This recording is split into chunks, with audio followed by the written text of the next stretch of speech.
The Xbox 360 and PS3 era of Call of Duty is arguably the greatest stretch of shooter games of all time. Currently, the franchise is at its biggest divide with the release of Black Ops 7, so today we're going back in time and playing 5 classic Call of Duties ranging all the way back from 2007 to 2012. Let's get into it.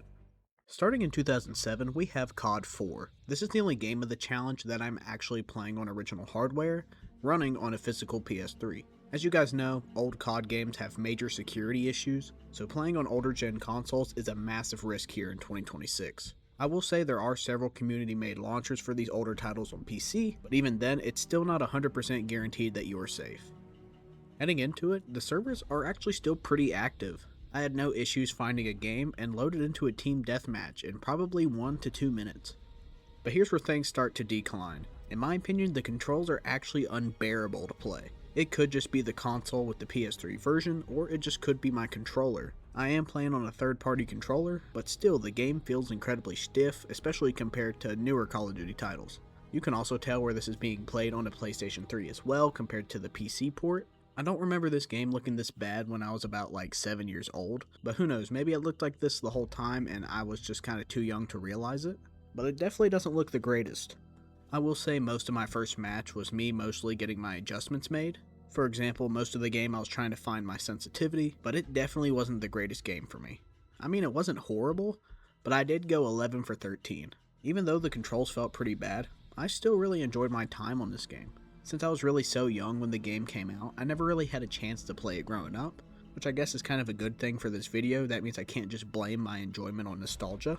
Heading into some of the things that I liked, I really liked how it had more of a grounded gameplay to it. It feels like I don't have to sweat my ever-living butt off just to succeed in this game. Just something about it feels more simple, and I kinda like that for everyone. I know if you play the current Call of Duties, you can go ahead and tell me I have a skill issue in the comments. I really don't care. I still play the current CODs with my friends, so I experience both perspectives.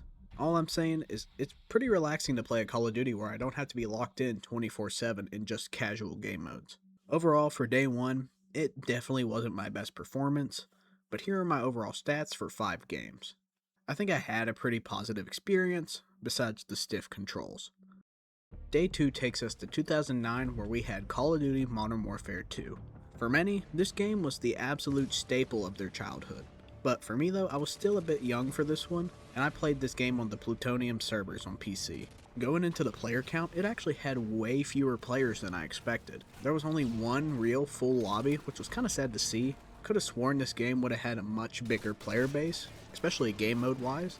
I'm noticing Team Deathmatch is definitely the favorite mode for these older Call of Duties. Trying to find any other game mode is honestly really a struggle. Of course, the first thing I noticed is that the gameplay feels way smoother on PC.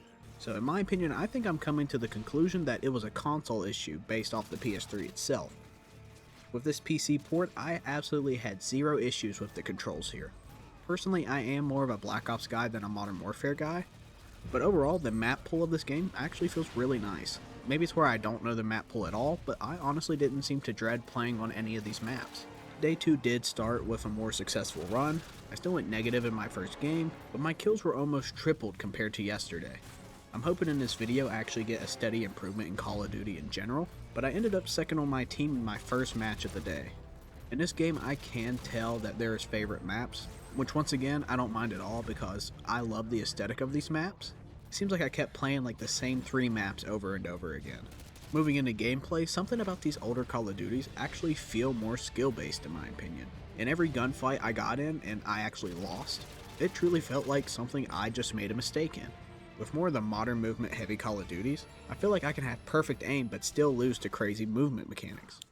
Day 2 ended in the most Modern Warfare way possible, with somebody in the lobby acquiring a nuke.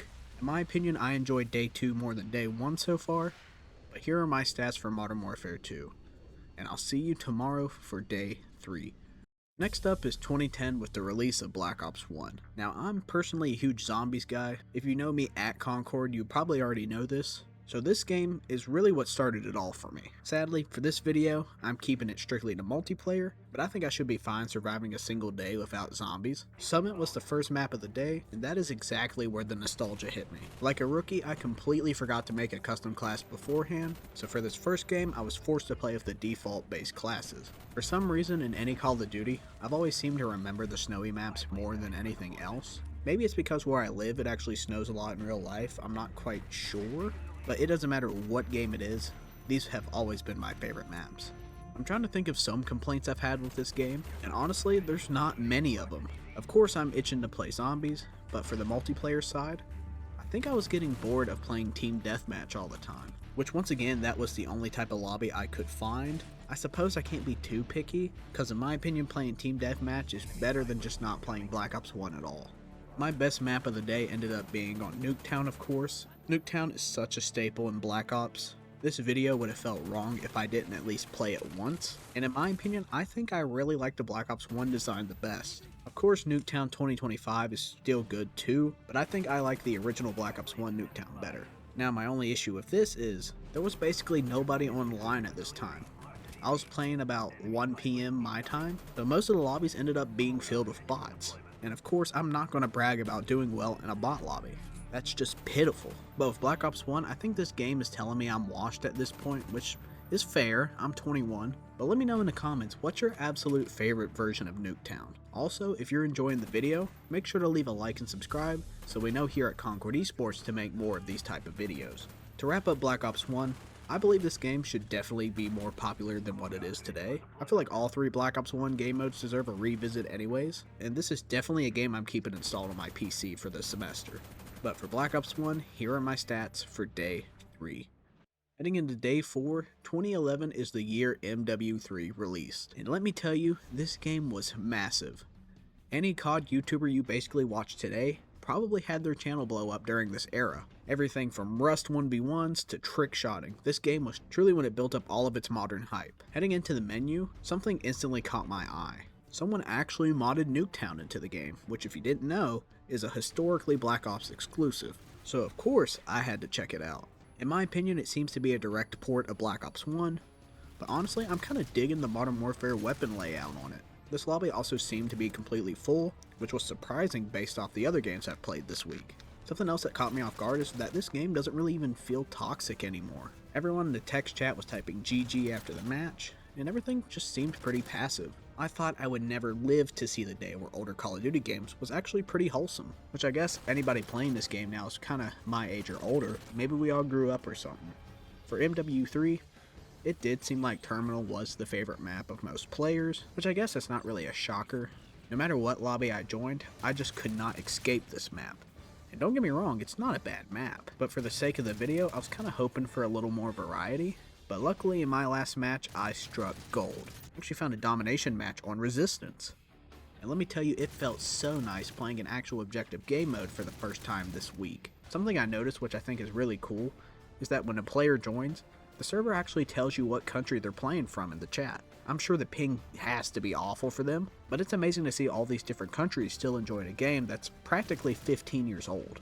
I think I'd like to see COD or maybe another indie studio make a classic boots on the ground FPS game like this again. I don't really think it would be successful in today's market, but who knows? I know Battlefield had a huge push, but it really died off. And to wrap up day 4, here are my stats. Let's get into the final day. And for the last game of this video, we are going back to 2012 with the release of Black Ops 2.